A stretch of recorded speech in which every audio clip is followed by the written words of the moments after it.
Morning news కి స్వాగతం. దయచేసి ప్రజలారా, ఓటు ప్రతి ఒక్కరు వేసి 100% ఓటింగ్ పర్సెంటేజ్ ని పెంచాలని కేఎన్ఎన్ టీవీ కోరుకుంటుంది. దయచేసి ప్రతి ఒక్కరూ ఓటు వేయండి ప్రజలారా. ఈ విశేషాలు చూద్దాం. 10 ఏళ్లలో 1,00,000 కోట్లు ఇస్తే బీఆర్ఎస్ జేబుల్లోకి పోయినాయి. కరప్షన్ ఏటీఎం పేరిట ఆ పార్టీ రాష్ట్రాన్ని లూటీ చేసింది మోదీ. మొత్తం మీద 10 ఏళ్లలో 1,00,000 కోట్లు కేంద్రం ఇస్తే బీఆర్ఎస్ జేబుల్లోకి పోయింది అంటూ నరేంద్ర మోదీ గారు నిన్న సభలో చెప్పడం జరిగింది. కరప్షన్ కి ఏటీఎం గా మారింది బీఆర్ఎస్ పార్టీ అంటూ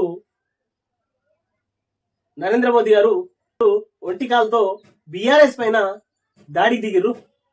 తెలంగాణ రాష్ట్రాన్ని లూటీ చేసిర్రు బీఆర్ఎస్ పార్టీ వాళ్ళు అంటూ నరేంద్ర మోదీ గారు నిన్న సభలో చెప్పడం జరిగింది అంటూ 2వ పేజీలో వార్త ఇది. రిజర్వేషన్ల హక్కుల రక్షణ కోసమే నేను ప్రజలకు చౌకీదార్లా ఉంటా. బీజేపీ వచ్చాకే దేశంలో బాంబు బ్లాస్టులు ఆగాయి. జూన్ 4న దేశం గెలుస్తుంది. 140 కోట్ల మంది సంకల్పం గెలుస్తుంది. రాష్ట్రంలో బీఆర్ఎస్ కు కాంగ్రెస్ కు జిరాక్స్ కాపీలా మారింది. కాళేశ్వరంలో బీఆర్ఎస్ చేసిన ఆగలేదు, పెన్ను కూడా కదిలిస్తలేదు. నారాయణపేట హైదరాబాద్ సభల్లో ప్రధాని మోదీ.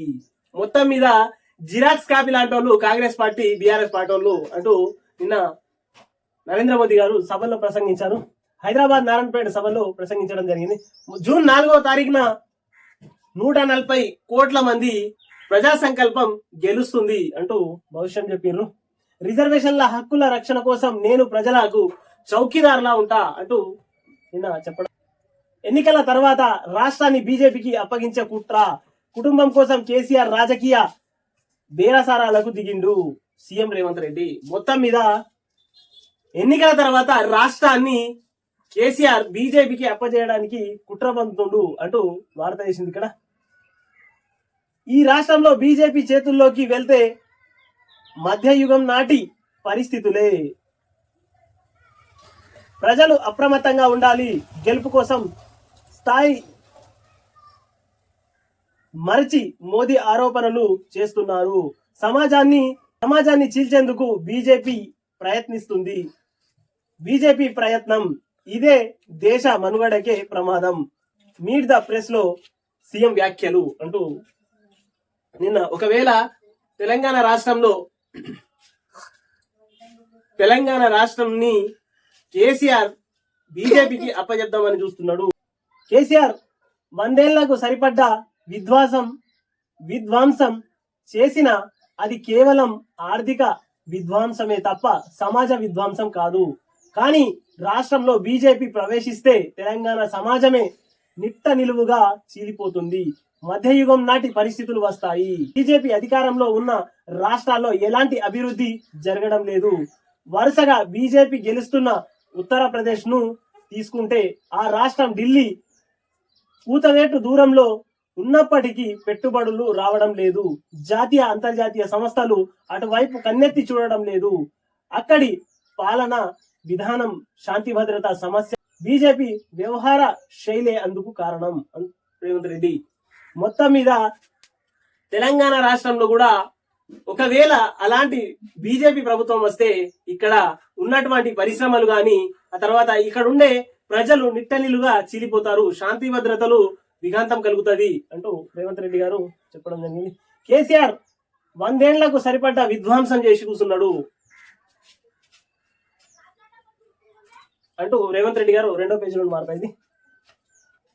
మాకు టెంపుల్లో డబ్బులు వస్తుంటే మీరు కండ్లు మూసుకున్నారా? మీ సిబిఐ, ఈడీ, ఐటీ ఏం చేస్తున్నాయి? మోదీ కామెంట్ కు కాంగ్రెస్ చీఫ్ ఖర్గే కౌంటర్ అంటూ 4వ పేజీలో వార్త. ప్రధాని చేసిన అభివృద్ధి చెప్పకుండా కాంగ్రెస్ పై దుష్ప్రచారం చేస్తున్నాడు. ముస్లిం మటన్, మొగళ్ల మంగళసూత్రం అంటూ ప్రజలను తప్పుదోవ పట్టిస్తున్నాడు. తెలంగాణ రావాల్సిన పరిశ్రమల్ని గుజరాత్ కు తరలించుకుపోతున్నాడు. అన్ని వర్గాలకు న్యాయం చేసేందుకే కులగణన. 2021లో చేయాల్సిన జనగణన ఇంకా ఎందుకు చేయడం లేదని ప్రశ్న అంటూ మొత్తం మీద తెలంగాణకు రావాల్సిన పెట్టుబడులు గుజరాత్ కు తీసుకెళ్తున్నారు. ఆ తర్వాత 2001లో చేయాల్సిన జనగణన కులగణన ఇప్పటి వరకు ఎందుకు చేయలేదు అంటూ ప్రశ్నిస్తున్నారు వీళ్ళు. పోలింగ్ శాతం తగ్గుతూ పోతే నిర్బంధ ఓటు రావచ్చు. 100% కరెక్ట్ సార్. ఒకవేళ పోలింగ్ శాతం ఎప్పుడైతే తగ్గుతుందో, పోలింగ్ పర్సెంటేజ్ ఎప్పుడైతే తగ్గుతుందో, వివిధ పార్టీల చేతుల్లో, వివిధ పార్టీల హస్త బంధంలో ఓటర్లు చిక్కుకుంటారు. అప్పుడు మనుగడకే ప్రమాదం. పోలింగ్ శాతం తగ్గుతూ పోతే నిర్బంధ ఓటు రావచ్చు. ఖచ్చితంగా వస్తుంది నిర్బంధ ఓటు. వర్గాలుగా విడిపోతారు కాబట్టి మా ఇన్ని ఓట్లు, మీ ఇన్ని ఓట్లు అంటూ ఓటింగ్ పర్సెంటేజ్ మొత్తం మీద ఎప్పుడైనా సరే దేశంలో తగ్గకుండా చూడాలి. 100% పోలయ్యే విధంగా ప్రభుత్వ అధికారులు, ఆ తర్వాత ఎలక్షన్ కమిషన్ దీనిపైన దృష్టి పెట్టి 100% పోలింగ్ అయ్యేలా చూడాలి. దయచేసి ప్రజలారా అందరూ ఓటు వేయాలి. ఆ దిశగా డిమాండ్లు కూడా ఉన్నాయి.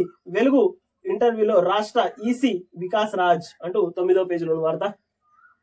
పోలింగ్ రోజు భారీ వర్షాలు, వాతావరణ శాఖ హెచ్చరిక, 5 రోజుల పాటు ఎల్లో అలర్ట్ అంటూ వార్త వేసింది 4వ పేజీలోను. మొత్తం మీద పోలింగ్ రోజున భారీ వర్షం ఉంటది అంటూ వార్తలు వేసింది. 5 రోజుల పాటు ఆ వర్షాలు ఉంటాయి అంటూ ఎల్లో అలర్ట్ వాతావరణ శాఖ జారీ చేసింది. కేజ్రీవాల్ కు బెయిల్, 50 రోజుల తర్వాత జైలు నుంచి విడుదల. జూన్ 2న లొంగిపోవాలని సుప్రీంకోర్టు ఆదేశం. ఎన్నికల ప్రచారం కోసమే బెయిల్ ఇస్తున్నామని వెల్లడి. సీఎం ఆఫీస్ సెక్రటరేట్ కు వెళ్లకూడదని షరతులు. డిక్టేటర్ షిప్ పై పోరాటంలో నాకు మద్దతు ఇవ్వండి కేజ్రీవాల్. నియంతృత్వ నుంచి దేశాన్ని కాపాడుకున్నామని పిలుపు అంటూ 5వ పేజీలోని వార్త. మొత్తం మీద 50 రోజుల తర్వాత అరవింద్ కేజ్రీవాల్ గారికి బెయిల్ రావడం జరిగింది. అందులో కూడా షరతులతో కూడినటువంటి బెయిలు. అతను సీఎం ఆఫీస్ కి సెక్రటరేట్ కు వెళ్లకుండా కేవలం ప్రజల వద్దకు మాత్రమే వెళ్ళాలి, మీకు కేవలం ఎలక్షన్ల పర్పస్ మీదనే వదులుతున్నాం అంటూ నిన్న బెయిల్ ఇవ్వడం జరిగింది. లిక్కర్ స్కామ్ లో కవిత పాత్రపై ఈడీ ఛార్జ్ షీటు, మరో 4 పేర్లు ప్రస్తావన. కవిత బెయిల్ పిటిషన్ విచారణ వాయిదా.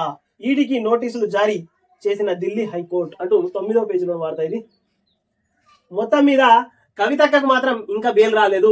ఒకవేళ కవితక్కకు బయటకు వదిలితే సాక్షులని, ఆ తర్వాత కొంతమందిని తారుమారు చేసే అవకాశాలు ఉంటాయి కాబట్టి కవితక్కకు ఇంకా బయటకు పంపకుండా, కవితక్కకు ఇంకా జైల్లోనే ఉన్నది. కవితకు ఇంకో 4 రోజులు అంటూ పొడిగించుకుంటూనే పోతున్నది. మొత్తం మీద కవితక్క ఇక ఎలక్షన్ లో పార్టిసిపేట్ చేయదు, ఎలక్షన్ లోకి వచ్చి ఓటు కూడా వేయదు అంటూ ప్రజలందరూ అనుకుంటున్నారు.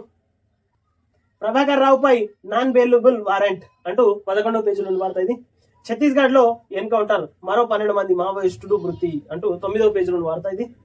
2 జవాన్లు గాయాలు, కొనసాగుతున్న కుంబింగ్ అంటూ వార్త చేసింది.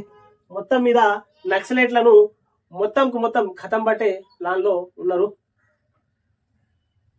మొన్ననే 78 మంది, మరో 12 మంది, మొత్తం 84 ప్లస్ మొన్న ఒక 10 మంది, మొత్తం దాదాపు 100 మంది వరకు నక్సలైట్లు ఛత్తీస్గఢ్ లో భారీ ఎదురుకాల్పుల మధ్య కొందరికి పోలీసులకు కూడా గాయాలని, దాంతో పాటు చాలా మంది, మరో 12 మంది చనిపోయినట్టు వార్తలు. నమస్తే తెలంగాణ చూద్దాం. చిన్నేసిన సిరిసిల్ల, పేదల విరోధి బీజేపీ జెండాలో ఉన్నది శ్రీమంతులు పెట్టుబడిదారులే, రైతులు కూలీలు లేనే లేరు. కార్పొరేటర్లకు 1,00,000 కోట్లు ట్యాక్స్ మాఫీ చేసిన మోదీ, 1,00,000 మంది బతికే చేనేతపై జీఎస్టీ అంటూ వార్త వేసింది. ఇక్కడ 1,00,000 మెజారిటీతో గెలిపించాలి అంటూ 2వ పేజీలో వార్త వేసింది. ఇక్కడ నేడు కేసీఆర్ మీడియా సమావేశం, తెలంగాణ భవన్ లో మధ్యాహ్నం 1 గంటకు 5వ పేజీలో వార్త. మొత్తం మీద ఇవాళ కాక మధ్యాహ్నం ప్రెస్ మీట్ ఉందంట. రైతు బంధుపై బందూక్, పెట్టుబడుల సాయం ఖతం, దళాలి దందా ఖాయం అంటూ వార్త వేసింది. ఇక్కడ